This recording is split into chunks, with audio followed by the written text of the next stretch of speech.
afternoon, the word at noon. Nigeria Supreme Court dismisses suit challenging Tinubu Setima awards 2 million naira against petitioner. Iconic Sierra Leone free to be preserved in a museum. Cambodia's top opposition party barred from elections. The Supreme Court of Nigeria today dismissed the appeal by the People's Democratic Party (PDP) seeking to invalidate Tinubu Setima APC presidential ticket over alleged double nominations. It will be recorded that the pre-election matter, which started with a Federal High Court Abuja in July last year, was earlier dismissed by the Court of Appeal decided by the Supreme Court. PDP had approached the court that Setima had been nominated by the APC for senatorial election in Borno and was still the party's candidate, as at the time he was picked as the running mate to Tinubu. Today's Supreme Court judgment appears as the last leg of the legal hurdle for the President-elect and Vice President-elect before their inauguration next Monday. The Apex Court also awarded 2 million naira against the PDP in favor of the defendants for wasting their time in court. The International Monetary Fund has urged the incoming government of President-elect Senator Bola Tinubu to take steps to increase the country's revenue base. The resident representative IMF Nigeria office, Mr. Harry Hazen, who said this during a virtual forum on the Nigerian debt situation, also advised the incoming government to drastically reduce dependence on debt to fund expenditures. According to Mr. Hazen, resolving the debt issues of Nigeria need government concentration on revenue and expenditure. He said that the debt situation had deteriorated because the federal government was spending more than it was actually getting in revenues. Mr. Hazen said that the critical thing to do is for the countries to be able to rely more on their own revenue to finance their own expenditure. Also speaking, Fayala Gwaga, a senior research and policy analyst at Budget, a Nigerian company that provides social advocacy using technology, urged the incoming government to address the distortion between fiscal and monetary authorities. According to Gwaga, there is a lot of money being pumped into the economy and this has its impact. He urged Nigerians to also beam their searchlights on the state governors and their fiscal behaviors. Sierra Leonean President Mr. Julius Bao says parts of the iconic cotton tree that was brought down by a storm in the capital, Freetown, will now be preserved in a museum. Mr. Bao stated this when he visited the site of the fallen tree in the center of the city. He said the tree, which stood for hundreds of years, wasn't just a tree, it was a connection between the past, present, and the future, and that the nation must strive to immortalize it.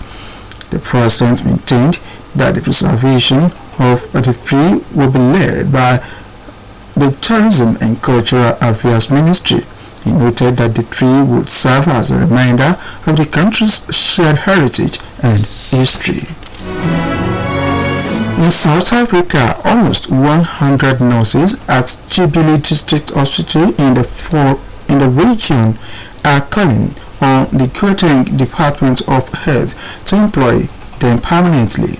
Information has it that regionally contracted in July 2020 to deal with the COVID-19 pandemic, the employment contracts were periodically renewed but terminated at the end of March 2023.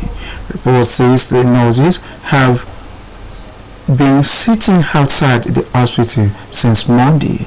In a statement, the Democratic Nursing Organization of South Africa, the NUSA, said as a result of the cholera outbreak, Jubilee Hospital is now experiencing an influx of patients, which is stretching the facility to breaking points.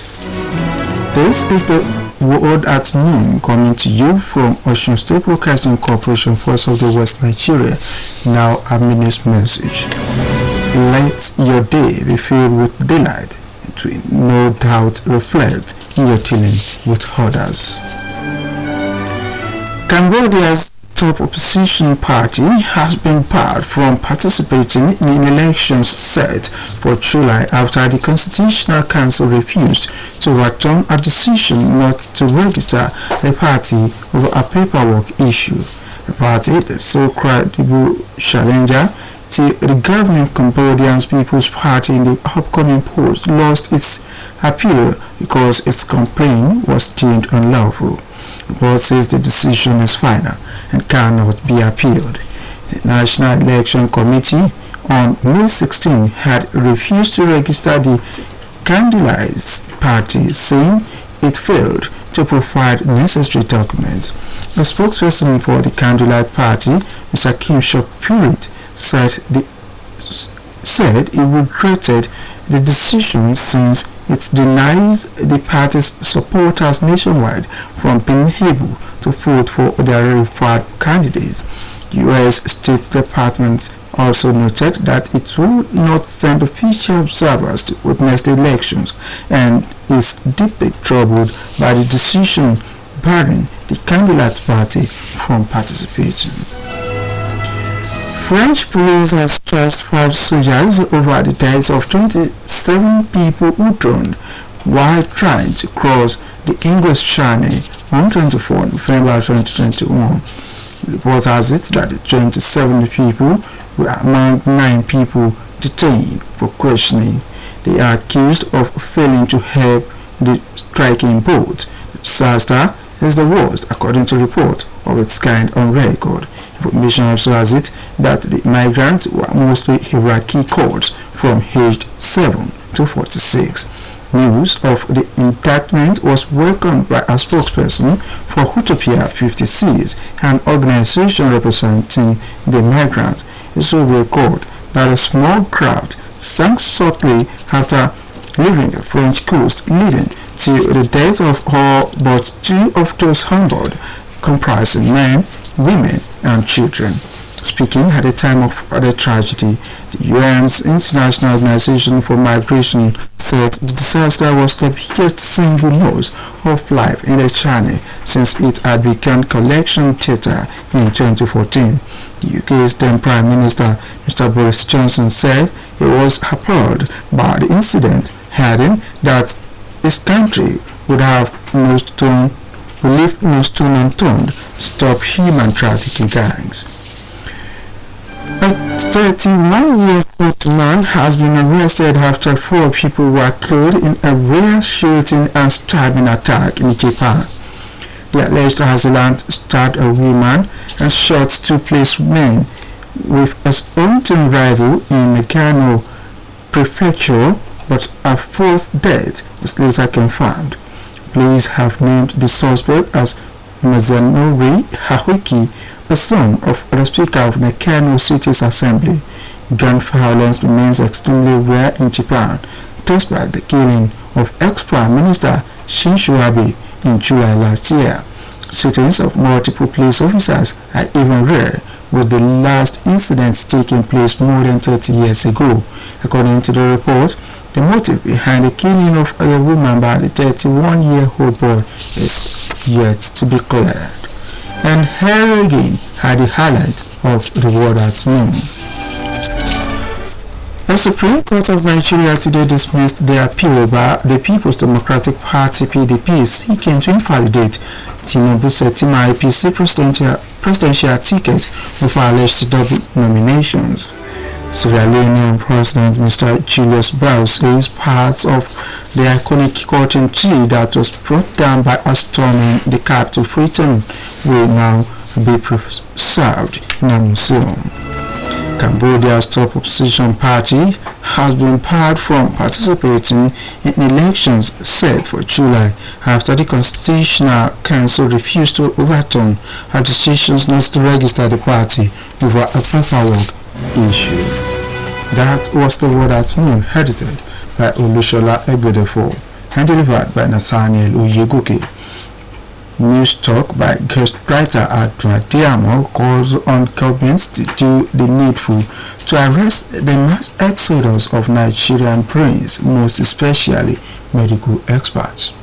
Motherhood and childbearing are things of joy and happiness all over the world. This is especially the communities like ours where a high premium is placed on childbearing, though our ancestors recognize that pregnancy and childbirth could be a dangerous venture. The expectation is also supposed to be joyous. It is against this background that it has been declared by healthcare governing bodies that no woman should die while giving birth, and no woman should even suffer while trying to bring forth new life. Obstetric fistula is an abnormal hole between the birth canal, vagina, and the urinary tract, bladder, urethra, ureters, or rectum.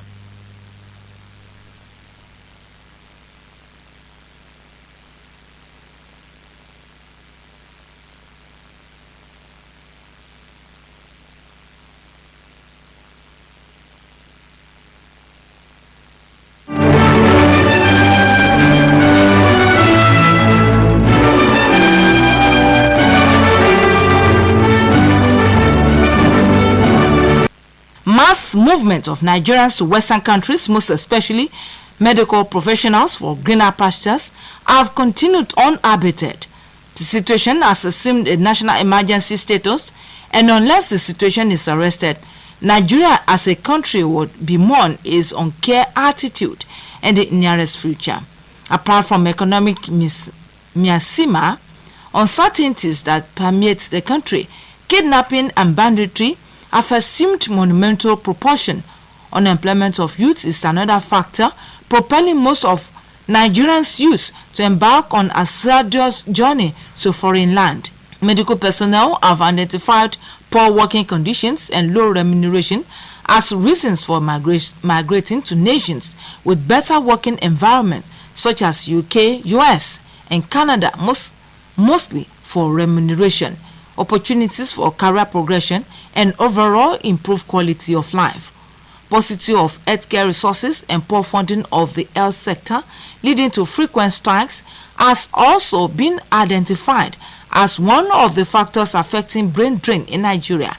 On the average, 12 doctors moved to the UK in 1 week, while another survey identified push factors, including the desire for better life, which is said to be the most important factor for seeking greener pasture abroad. There are no government policies to proactively address the decimation of higher education in Nigeria. Some of the solutions that have, however, been preferred to the problem of brain drain, including good leadership, mass employment, better salary and working conditions, as well as system for rewarding diligent staff. Nigerian Medical Association has on many occasions called on government to give medical doctors incentives to halt their mass movement out of the country. Our youth should also be provided with necessary wherewithals to make them stay in the country as against embarking on a hazardous journey through the desert.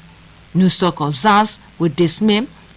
News Talk charges government at all levels to improve the living condition of Nigerians, provide adequate security, and improve the country's health sector to curb the rate at which people migrate abroad to seek greener pasture, especially healthcare professionals. News Talk by guest writer Atuatiamo calls on governments to do the needful to arrest the mass exodus of Nigerian brains, most especially medical experts. It was read by Olushola Igbedefo. For more about us, you can visit www.osbcng.org. Thanks for listening to the Word at Noon. Good afternoon.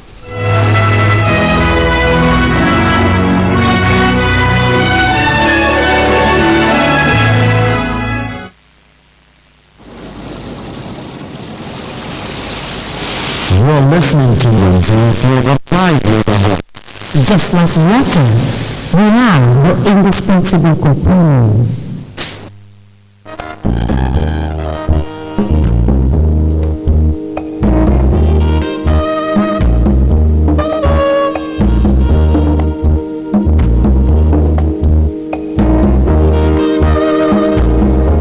This is OSBC Radio 104.5 FM, Oshogbo, Voice of the West, Nigeria. You're welcome to our commercial service. His Excellency, Mr. Governor Senator Ademola Nuruddin Jackson Adeleke has graciously approved the year 2023 Children's Day celebration.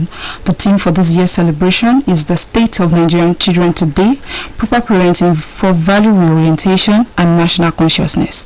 Mr. Governor will be in attendance to take the salutes of